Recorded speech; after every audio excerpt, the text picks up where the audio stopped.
because it's a wild story, and I've not told it very often. I was in Phoenix at KTAR, had been there 7 years, did Sun Devil football, had built a huge reputation as a sports talk show host. The best thing to happen to me is getting to Phoenix. All these bad things happened in the world of sports as I arrived. This was May of 1981. I walk in there, and they had done sports talk at night. And there were only two things in Phoenix at that time, the NBA franchise, Phoenix Suns, and Arizona State football. They owned the market. Mhm. There was no baseball. There was no NFL at that point. And I got hired by KTAR to come in to change what they were doing. Everybody, there were a couple of sports talk shows there, and it was mom and pop radio. Everything is beautiful. Well, I get to Phoenix, and the Suns were the number one seed in the entire NBA playoffs, had home court advantage forever. And they got beat in the first round. I get to Phoenix. Arizona State, which was a national football power, got put on NCAA probation for just a wide variety of things that the Sun Angel Foundation had done and the coach Frank Kush had done. I get to Phoenix, and they shut down baseball with a bitter strike in 1981. So I walk in the front door in Phoenix, and I tell myself, I have to hit the floor running. What am I going to do? Well, as my long drive from Cleveland to Phoenix, I decided that the front end of my show is going to be the best 15 minutes in radio.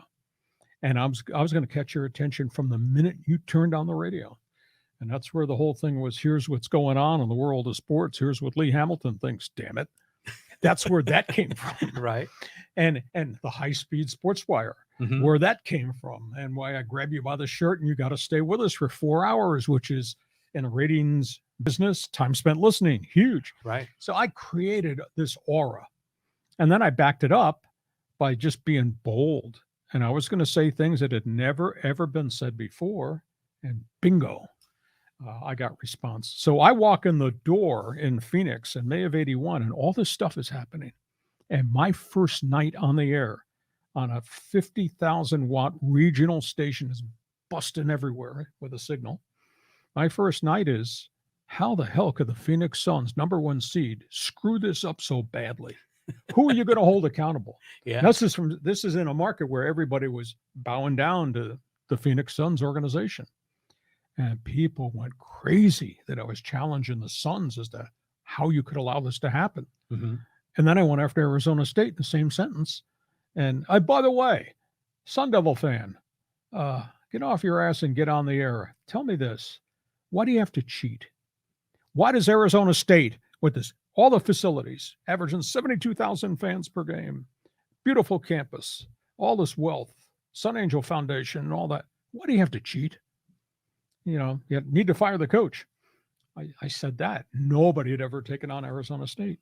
And then baseball went out on strike simultaneously.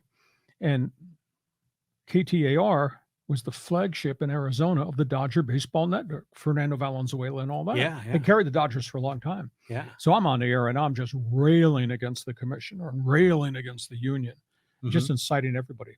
The best thing that happened to me, aside from getting to a big station with a big signal, because I had been on a big signal in Cleveland doing hockey, they had 51 straight nights of me, 4 hours a night, 6 till 10 p.m., putting topics on the table and yelling at them.